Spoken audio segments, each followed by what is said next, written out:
coming up. Good stuff, Paul. Thanks. Well, Luka's start to the season has been less than ideal for the preseason MVP favorite. The Mavericks home opener last night, they lost to the Hornets 118-99. Luka struggled with his shot, going 4 of 10 from the floor and 0 for 5 from 3. And after the game, the third-year player was seen on the court getting some extra shots in. So that's a good sign. Shannon, what do you think is going on with Luka? He'll be getting some extra conditioning in. Because his coach brought it up, and it was to my eyes. I didn't need Rick Carlisle to tell me. I know what my eyes saw. Yep. He's not in shape. He can only go for a couple of plays, and then he's blowed. And when you get blowed, Skip, your legs go, your shot go. And that's what I'm seeing. Mavericks won one game, and it's a 51-point win against the Clippers. He's 2 of 21 shooting from the three. That's unacceptable. Say that again. 2 of 21. That's 19 misses and 21 attempts. Come on, Luka. He's better than this. Now, Skip, look, they're going to get Porzingis back in January, and I believe they'll be better. But this is unacceptable for a guy 21, 22 years of age to come in out of shape. If he's 30-plus years old, I get it. But this is first of all, you're a professional athlete. You should never, that's your job, is to be in shape. This is the odds-on MVP favorite, right? That was before they saw him. Before they saw him. Yeah, that before they saw him. So he didn't work on two things in the offseason, his conditioning or his three-point stroke, because he practiced after the game shooting threes. That might have been the first time he's practiced shooting threes in months, right? Yeah, exactly. I told you last year he could not shoot. He ranked 140th or 147 players shooting threes last year. He's below average for his ilk from the free throw line as a two guard, point guard, right? And Skip, the last thing he's already slow. The last thing you can be is out of condition and slower on defense. He's about to be 350 out of 380 players. Yep. Come on, Luka, you better than this. I mean, baby bird. He's got to be still better. baby bird. He gonna get right. Shots. That is it for Undisputed Good Stuff today, guys. Hope you have a great and happy New Year. The herd is on right now. Happy New Year. Have a good one. With 11 boards and 8 assists. So, Shannon, are Katie and Kyrie proving their best duo in basketball right now? No, I mean, I know. I could have swore about 75 days ago I watched AD and LeBron lift the Larry Brown trophy. Skip, they're fantastic. They were marvelous last night. And they needed to be. They scored 33 of their 43 in the fourth quarter. KD had 16, Kyrie had 17. Kyrie was magnificent. KD was magnificent. But, Skip, we need to see this thing play out over time, because what we've seen is Kyrie not play a full season in a very long time. And can he hold up over an entire season? If he did, we'll see. It's TBD. But they're playing phenomenal right now. And they needed every bit of Kyrie and KD's spectacularness last night to overcome. And let's Skip. Atlanta looked really good. They got shooters galore. Trae Young, Bogey, Cam Reddish. I mean, look. See what Bogey did last night? Yeah. Their newest addition, 6 of 11 from 3. That'll work. So for me, Skip, look, those two are gonna score. They did a great job, and if they're not sensational, that's their absolute best. Atlanta's gonna win that game. It's not often, Skip, you see a game 145, 141 in regulation. That lets you know that they're putting the ball in the basket. I don't know about a whole lot of defense being played. and who knows? Maybe that's where the NBA is headed. But no, I'm not ready to concede that just yet.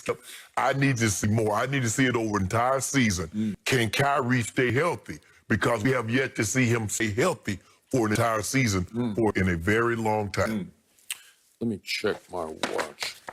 75 days ago, I watched LeBron and AD hoist the trophy in the bubble. And guess who wasn't in the bubble?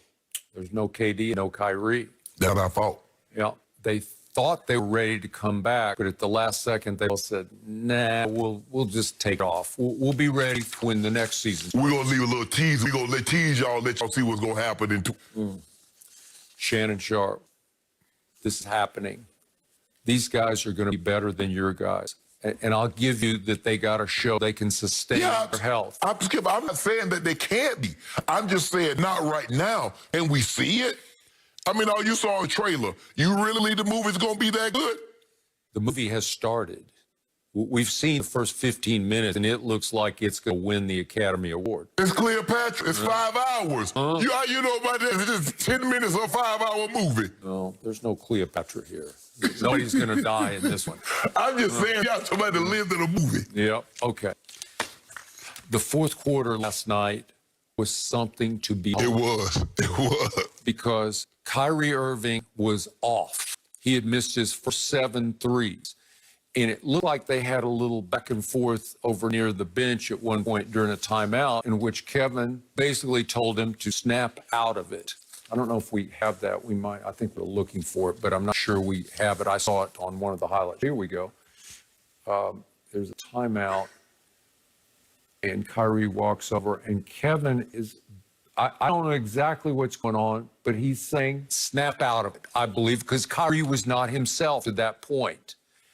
And once they both calmed down and locked in, it was nuclear. And as you point out, Kevin scores 16 in the fourth, and Kyrie scores 17 by making 3 of 4 threes. Skip, when he start dancing with the ball, Skip, you can't do anything. I agree. Okay, this is why I would take this duo over your duo. The combined clutchness here is at a supreme level. These are both fourth quarter closers, and they have proven at the highest level in NBA Finals they can close big games. And when you combine them, I wasn't sure they could fit with each other, but they seem to fit just fine with each other because they love each other. And that's a start. Westbrook and Harden loved each other, but their games didn't really fit with each other. Correct. Okay? But Kevin's 7 feet tall, and Kyrie's about 6'2", so it works. And they both have that takeover gene in them. And what I love the most about Kevin Durant is the one thing I don't love about your man LeBron James. What? When money's on the table and he goes to that thing called the free throw line because they're free, look what he did in the fourth quarter. 9 of 9. He went 9 of 9 just in the fourth quarter. It's killer. They're such huge, extra easy points that if you can go just salt the game away at the free throw line, it's unbeatable. And think about it, Skip.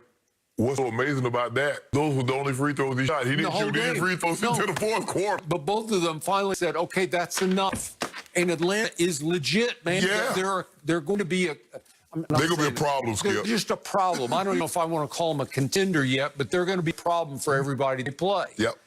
Okay, so they were a big problem for the Nets for a long time until those two nuclear weapons just said, you know what, that's enough of this. And Kevin did his damage at the free throw line, and Kyrie did most of his at the three-point line. And when you combine that, they scored 33 in the fourth quarter. They won the fourth quarter 43-37. Well, that's a lot of points to be scored in the fourth quarter. Exactly. And it didn't seem like anybody was playing any defense, Skip. And when you look at it, they combined for 37 made threes. Everybody was shooting the three. KD didn't shoot the three ball well. Kyrie didn't shoot the three ball well. But not for the whole game. Not the whole game. No. But as you mentioned in the fourth quarter, KD found a way to get to the foul line, made his free throws, and then Kyrie started dancing with the basketball. He had a 3-point ball going, so now, Skip, I can hug up on him because I can't just let him raise up and shoot. Now he's all 20 legs, all behind his back, and now he's doing all this stuff to you. So what amazes me the most about Kevin, if we call him 7 feet, and you always give him 7 feet. He's not listed as that. I think he's listed 6'10" or whatever, but I think he's 7 feet tall. I do too. Have you ever seen a 7-footer make free throws at a better clip than this guy? No. Because Joel Embiid's a good free throw shooter, but he ain't Kevin Durant. Yeah, only a handful of guys have been this tall. He, Dirk Nowitzki, those guys that shoot free throws. It's a rarity for a guy to be that tall and shoot the free throw that well. Yeah, because LeBron's 6'9", and I think his hands may be a little too big because he never seems to have the right sure grip on the basketball from the free throw line. He's always sort of changing his motion. It's all about repetition, Skip. It's like, for whatever reason, LeBron can okay, I missed this shot, and I'll come back and I'll shoot the same shot, I'm going to make it. But it seems like he gets to the free throw line, he misses a couple. He's like, okay, well, I need to back up. Well, I need to dribble 3 times instead of 2. I need to bend my knees instead of not. So he just can't seem to find a rhythm that he feels comfortable with and say, you know what? Just do it over and over and over and over again. Listen, if you watch Kevin Durant closely, as I do, Watch how many free throws he swishes, where there's like no doubt. Yeah. I'm not, LeBron will get them, but they'll bounce on the front and back, and then they'll fall in. Yeah. But these are clean. And last night, I think he swished every free throw he shot. But you know what, Skip? Because of his arc, Yeah. it's gonna swish. It's either gonna swish or it's cut out. And LeBron